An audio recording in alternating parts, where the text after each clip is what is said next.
to već ideje jasnije, ove sad prolazimo, ove stare sad prolazimo i nema potrebe da se manje više na njih vraćamo. Znači, stari vek, arhaični ili zemaljski ljubak, to je onaj najstariji period koji mi poznajemo, ne? Koje današnja istorija poznaje, a da li postoji neki stariji, moguće. Klasičan period, red, pravilnost, ratnički, to su one sve što znate iz srednjeg perioda, to su od Ramzesa II, preko trojanskih ratova, preko Ahajaca koji uspevaju porobe, odnosno spale Troju, porobe Minojsku civilizaciju, uruše do Doraca koji onda te Ahajce počiste, znači jedan ratnički period i idemo posle na ovaj pozni, odnosno helenizam, da se i koji preuzimaju na kraju krajeva i Rimljani, tu je sad lepota, i završavamo sa ranim hrišćanstvom. Znači ono se pakuje istorijski u taj stari vek.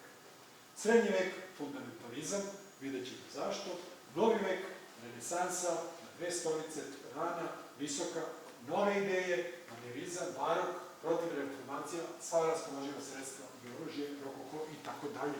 Do danas nema potrebe kad vidite ovo, jer ćemo kroz slike već zapitamo. I na kraju pitanje zašto vam ovo pokazuje, a nije ovdje, pardon. Idemo odmah, stari vek, ovo je odmah da vas bacimo u stari vek. Evo, sumerske figurice, sumerski bogovi, u ovom slučaju je Gilgameš, ali svi bogovi su prikazani značajno veće nego ljudi, svi oni imaju vrlo jasan stav, vrlo jasan pogled, ove atribute koje na sebi nosi pričat ćemo sledeći put i oni pripadaju likovnu umetnost, a nešto simbolično znače, znači ovaj predmet koji nosi ovde, ovo što nosi ovde kao sat, ili ovde ne mogu da vidim, ovo što nudi ovima ovde, a stavno im nude nešto i nose ovo nešto, ima krila, to su oni, čitali ste ovi Anunnaki, šta ne znam, kao došli su sa neba i oni su da, bogovi koji su došli, oni su svi veći od ovih ljudi, oni su im dali to što su im dali, a ovi su svi, kao kad ruke stavite i očekujete da primite u crkvi, primite naforu, skrušeno je primate i prigriljujete je k sebi. To je taj stav sa ovim rukama. Ili nisu vam otvorene i spremne za akciju, znači kao da ste u stavu, ok, ruke ne mogu da rade, reči ne mogu da se branju, ne mogu da napadnu, šta znam, ali pogled im je zabezeknut. Oni su iznenađeni životom, oni su iznenađeni civilizacijom, to su početci civilizacije za koje mi znamo. Idemo dalje. Pa da se i neke životinje veličaju, evo recimo bik, ili ovaj bal predstavljen kao bik, bog bal je iz ovog bližeg Mediteranu dela, ono su bili Sumeri, Tigar, Persijski zaliv, ovo je bliže ovamo, sa ovim zlatnim diskom i suncem među rogovima, ili opet bik, idemo već na minojsku civilizaciju, u minojskoj civilizaciji ove igre sa bikom, znamo za Minotaura koji je bio u labirintu, no da vrlo verovatno je samo palata u procesu labirinte, ako ste bili, videli ste da je ono tamo ne znam koliko nivoa, pa nakon terasa, pa zamislite one uske prostorije koje su bile u potpunom mraku i sada se neko provede kroz sve ono dola, izvede da ste onaj centralni trg da je sačekao i mi. Znači, vi ste bili u labirintu i vi ste potpuno zbunjeni. I ovaj zbik vas raskomada šta uradi od vas, osim ako vi ste dovoljno spretni da radite ovo igre sa bikom koje se dan danas rade u Koridi, Pamploni ili ne znam gde. Znači, i tu imamo bika, imamo i onaj ili lepo živimo, to su te lepe, radosne, iz starih, arhaičnih vremena koje mi zamišljamo i verovatno su bile, jer nemaju niko jedne njihove palate na Kritu, nemaju utvrđenja. Sve su palate, zašto? Vjerojatno mornarica more, nisu živeli, nisu imali bojazan da će neko da ih napada, možda su tako fino se dogovarali i živeli da nisu mogli da se tuku. Sad je u Peru otkriveno nešto od pre 3 kusur godina, jedna kao palata vrlo slično, prošle su ne te veličine, integriše krug i pravouglavne forme, nisu našli nijednu strelu, nijedan koplje, nijedan štit, ništa. Vrlo interesantno. To je taj isti davni period. Za ovu minojsku ili krinsku civilizaciju otprilike pre 2000 godina, 2200 i nešto kusur, znači vladno je to, pa počinje da se osipa posle prve, odnosno druge erupcije Santorinija ili Tire 1500. godine i onda polako za nekih 200 godina skoro zamira, odnosno dolaze oni čuveni Ahajci i njih u koji su posle i Troje. ali je suština da oni lepo žive, to vidimo po ovoj razgoličenoj, oni su potpuno opušteni. Čak i ona njihova glavna božica kod koje je ovaj vladar išao svake 9. godine, ako znate njihovu mitologiju, obraženi grudi, sa onim zmijama u rukama i ono, ne obraženi grudi, oni su nisu stideli te svoje golote, ono je bilo sastavni deo normalnog života. Ovo je kategorisan kao princ, ja sam namjerno stavio jedno pored drugog, te boje su slične sa onim na ovim freskama gde su ovi delfini, znači život, ona nudi, oni su svojih plodova, znate da klip je po tom pitanju nezavisan, sve ima, znači ne mora ništa da uvozi, osim turista. I evo ga, taj naš bik, ili ta veličanje bika, ili ta uromahija, ili kako god hoćemo, od starih vremena do dana današnjeg. Bik se očigledno u svim kulturama, u egipatskoj Apis, setite se Apisa, videli smo u Sumeru, ili onaj Pan, ili smo videli onu figurinu, videli smo Minojsku, a onda Marduk je nekad prikazan bog, sumerski, kao beli bik, pa onda ima čak i u dalekoj tamo kineskoj, znate za ove svete krave, ne znam kako ne videli se bikovima u Indiji, ali uglavnom Baal, videli ste ga malo pre, ta veličanje bika i ta uromahija i uvek se kaže bik je od toga što je to moćna životinja, ona reprezentuje moć prirode, zemlje, snage, ploda, nema pojma i tako dalje. Sve su tu gluposti. Mislim, nisu, ali veća stvar postoji u tome. Evo ga taj naš dobri bik. Šta on u Egiptu nosi na glavi? Nosi jednu zmiju, jednu kobru i jedan disk, u stvari zmija i kobra su znak sunca, odnosno boga Ra. Znači, kad je kobra i sunce, disk, to je hieroglif za Ra, znači nosi sunce, jer Ra je bog koji je u stvari sunce njegova personifikacija ili kako god. On vlada sunce. Bog Ra je u prvim staro-egipatskim verovanjima, odnosno Panteonu, Ra je bio glavni u Memfisu, znači koji je bio glavni centar, bio je Ra, odnosno Ptah. Ptah je malo stariji, a posle njega dolazi u Heliopolisu, znači koji je dobro grčko ime, oni su malo blizu tu Kaira, tako da je to sve tu.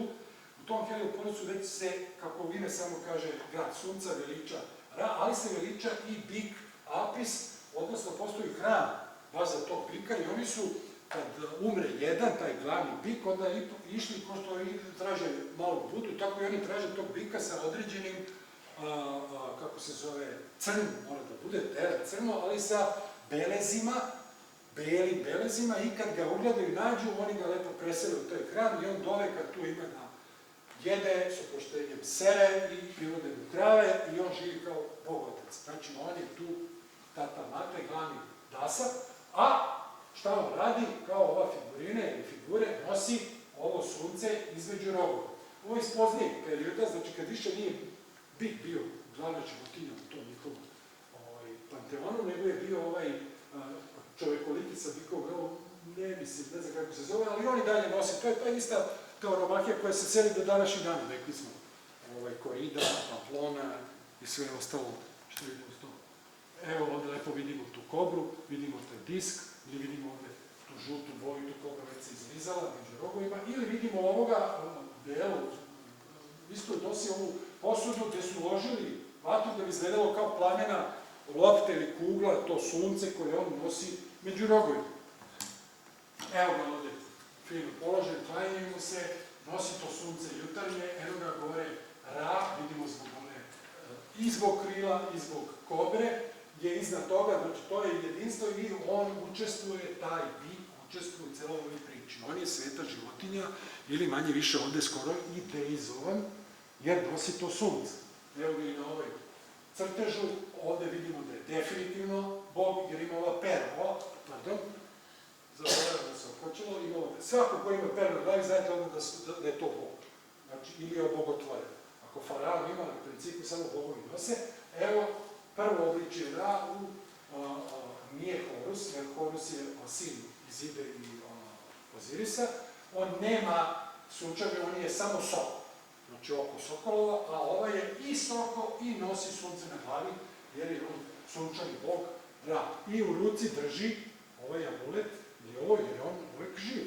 Znači, nije to njegov sad, ja sam već živa ako se odvojim od njega, ne, nego da samo predstava ili simbolično da mi kad gledamo znamo da je on od tih, a nije od ovih koji moraju da dođu pa da dole, pa da pitaju ko će reći i tako dalje.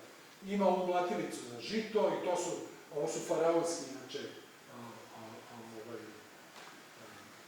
simboli, odnosno faraoni to nose da se vidi ta matlica žito, ovo je opet kobra, na glavi ima krunu, ta kruna je severnog Egipta, a oni su zvali donji, jer gornji, ono je na jugu, Nil teče kao naravnoći ka severu, to je u ovom slučaju bila kruna i ova priča sa severnog Egipta, znači kod delte Nila, a tu je inače i bio Memfis, odnosno Heliopolis i Ra.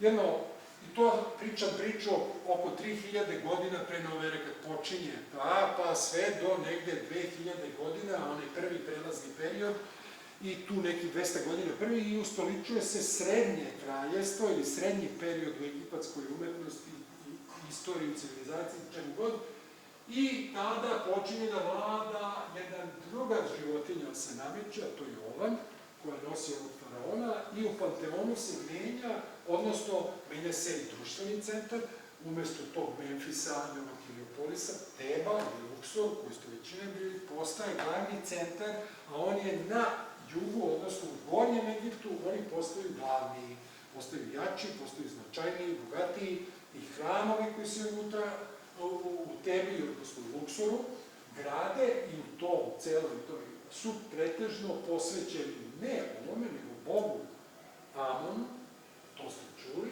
a taj Bog Amon personifikacija je u stvari ovan. Oni su povezani i to je, znači, počinje negde oko 1850. godine, kad je to, ali da kažemo 1800. A to srednje carstvo traje sve do 1400. otprilike kad preuzima novo kraljestvo i one čuvene dinastije, sećate se, ali i one su još uvek pod uticajem Amona, Tebe, Luksora, to je novo kraljestvo i oni veliki hramovi su najviše izidani tada u novom kraljevstvu. Ali, samo kažem da posle bika u srednjem kraljevstvu počinje ova životinja da bude glavna. I ta životinja se proteže narednih 2000 skoro godina.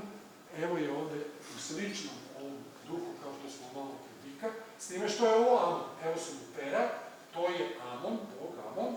Evo ga ovde personifikovan u ovnu, evo su ove sedi kobre sa ovim. Evo, ovo je sad kruna ovoga gornjeg Egipta, a ovo je severnog ili donje. Kad se one ujedine te krune, onda je vladar i jednog i drugog Egipta objedinio sve. Nosi sunce na glavi ili Ra, iako ima čudne rogove, ali to su te vrste koje imaju te kao malo rame uvijene, ali to je i dalje ovan. I evo ga ovde sada u ovaj Amon objedinjen sa suncem u Benjema, jer su se objedinila prethodno glavno božanstvo i novo božanstvo Amon u istoj toj Tebi kao Amon Ra. I mi to vidimo u ovoj. Taj Amon Ra, evo ga ovdje predstavljen kao čovek sa ovnujskom glavom i dalje ima ove nastignute rogove, nosi sunce na glavi sa ovom kobrom, znamo da je to Ra sa Amon, znači Amon Ra. Evo, da vidimo sad malo drugačiju sliku ovog ovde, ovde je samo ovnujska glava, primećujemo da je telo postalo lavovsko, kao svinja. Znači ovo sad više nije sama životinja, nego je sve zajedno. I životinja ova, i lav koji predseća na svinju, i nosi ovog faraona u naručju, odnosno između sebe, i evo bolja slika, vidimo ovaj kapa faraonska ovo što ima, i on ima tu faraonsku kapu, lavlje šape, znači sad smo sjedinili sve, i faraona, i Boga, i Amona, sve živo. A ko je to bio glavni tada u periodu oko 1300. godine i najveći među vladarima njihov?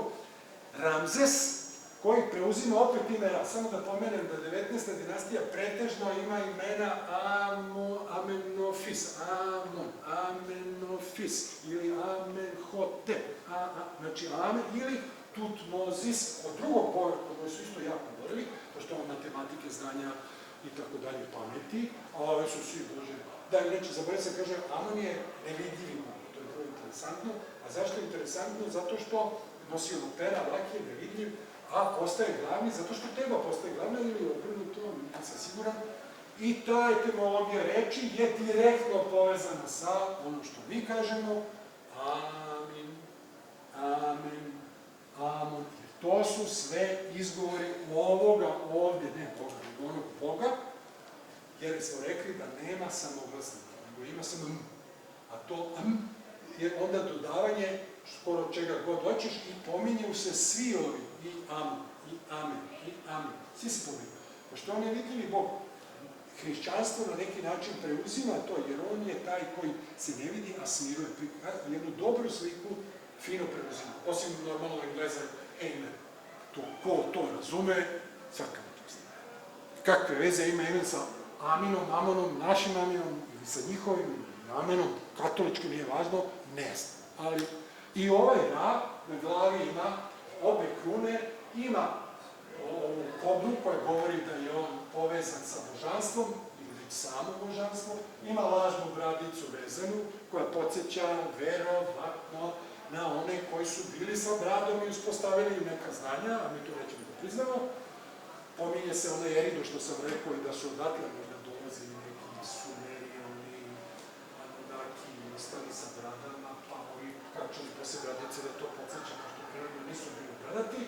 Evo ovdje imamo matricu za žit, vezano za žito, znači on je u svoj veličini, a zašto ga pominje on glavni ratnički vladar Egipta koji je tukao i tamanio sve svoje komšije, ili bar on tako voleo da se priča. Evo je čuvena u njegovom posmrtnom hramu, Ramazeumu, gde tamani Hetite ubici kod Kadeša. Inače, tu su ga oni sačekali u zasedi, on je uspio nekako da se izvori, da ih protera preko reke, međutim, pošto su tu ispraznio, nije moglo da, oni su se povukli preko reke u ovaj svoj grad, nije moglo da ostane u opsadi i moraju se pomoći. Znači, pirova pobjeda, kako bi rekao, ako je uopšte bila pobjeda, pre bi rekao da se izvukao dobro, ali on je to tu kod Kadeša veličao na svim svojim hramovima. Znači, gde god vidite ono da tuče, tu on tuče pretežno Hetite. Ovde tuče sve živo. Vidimo, evo je crnac, ovde tu su Nubici. Bih Tamani, tako, Abu Simbel, on je na jugu i sve one dole jugu, ovo su Hetiti sa malim bradicama. Ima i ovaj ne mogu da ga prepoznam ko je, ovo je duže u maturiki. Znači, sve žive, ono drži za glavu i Tamani. Ovde je u Abu Simbelu Hetiti Tamani. Tamo sa dvokolicom, to je ona ista Jurika Hetitima, mada su i Hetiti imali dvokolicu. Evo ga njegov faraonski znak, samo da ga vidimo, sunce mu daje pravo. Amon, Ra mu daje, on preuzima ime Ra, on se vraća sada, pošto je malo noviji kralj, vraća se na stare tradicije i neće više da se zove Amon, Amen. Moram da održim još malo, setite se Ahenatona, pa je bio onaj ko je lomio celu priču, on je bio Amenhotep IV i promenio svoje ime u Ahenaton, zato što je promenio i samog Boga. Rekao, sad neće više ni Amon, ni Ra, nego će Aton i sunčev disk. Niti je sunce, niti je Ra, niti je nevidljivi Bog, nego je sunčev disk, to će da bude Aton. I zato se on zove tako kako se zove. Ali posle njega to brzo zatiru i vraćaju se svi već njegov sin. Tu tamo, kao on je vratio ime prisiljen ili ne, na to tamo. A onda vidimo da je ovaj Ra, sunce mu daje pravo, sedi ovde, ovo su dva znaka, ista značena. Samo što ovaj novi znak gde vidimo da je Barabasa, Ra sedi. Znači sedi vis-a-vis, ovde mu ipak Ra iznad njega, daje neko pravo, on je ovde izabran, on je herovan za izabran, on je mir, onda se slovo mir, nije važno, ovo je simbol snage sa ovim stubom i ulisom. A ovde sedi Barabar, pošto se mi već dalo za pravo da je on, i vidimo nekih ovih 1000 godina kasnije u Aleksandrija ili gde, evo ga Zevs, sa istim ovim robovima. Znači sada Grci malo, aha, dobro, i oni prihvataju celu tu priču i Zevsu daju te Amonove rogove. Tako se zove Zevs, nosi ne ovojsku, nego Amonove rogovi potiču, videli smo od. I oni Grci posle, odnosno ranije, da prikažem, donose red, ono što sam prvo rekao, red, i oni su ratovali, pomenuo se već kako, ove sve moguće redove, pravila i tako dalje, i u sledećem periodu, helenističkom, već to sve razigravaju, ove već kako bih rekao, barok antičkog sveta, da je ta lepota, razigranost dovrštila savršenstvo, Rimljani to preuzimaju i posle neposrednog kod njih se javlja ovo što ih je razbilo ili hrišćanstvo. Ovo je rimska umetnost, očeku Rimljanina, ali je apsolutno hrišćanin. Evo su ovdje Anđeleva, evo ga Isus ulazi na magarcu u Jerusalim, evo još tu ima tih biblijskih priča, nema vremena, ali glavnom ovo je hrišćani, a šta hrišćane, koja sad njih životinje obeležava, rekli smo na početku predavanja, riba, evo izravno hrišćanske mozaik na podu kuće jednog hrišćanina, mislim da iz Pompeje, ili na zidu, znak hrišćanstva. Više ima tumačenja, ihtios na grečkom znači riba, pa ih, prva dva slova Isus Hristos, pa zato crtamo ribu, ili ribe su mutave, pa neće ništa da pričaju, ili, kako pitaju hrišćane, jeste, hoćete da prihvatite, oni ostaju pri svome i oni koga bacili glavima i tako dalje. Nisu Rimljani proganjali hrišćane, kako bi rekao, imali zapisano, nego su, kad dođe do neke situacije, a oni neće da priznaju rimske bogove, onda oni njih tamane. A nije da priznaju baš sve bogove, nego glavno je da priznaju cara kao boga, glavnog baju. Jer ako ne priznaju cara, remete ceo sistem, ovi svi bogovi su manje više tu kao uzio, da li ako ti ne priznaješ rimske, paganske bogove, a cara tu su oni glavni, onda oni njih uhvate. I šta je interesantno? Najveći progoni su bili oko 250. godine, kad je vladao Dioklecijan. Zašto je važna ta godina? Zbog ovoga. Ovo je razrešenje cele priče do sada. Razrešenje. Šta je to? Znate svi horoskop, znate svi zodijak, znate celu priču, ali možda ne znate do kraja, pokušajte da je objasnim. Ona ide ovako. Ako je ovo istok, zapad, sever, jug i posmatramo prolećna ravnodnevnica, 21. mart, recimo sunce izlazi tamo i to obeleži. Prođe godinu dana, opet sunce izlazi i vidimo da je na istom mestu. Međutim, one zvezde koje su iza sunca, neposredno pre njenog izlaska, nisu još stigle. Kasne neki 20 minuta. Pa svake godine po 20 minuta, znači imamo 40, pa za 3 godine sat vremena i tako da se to množi. Taj proces se zove procesija ekvinocija. Postoji u astronomiji i to su znali još ovi stari, prastari, ne zna se kada. Zato što su brojali, rekao sam, i osmatrali. Sad, šta se dešava? Tako.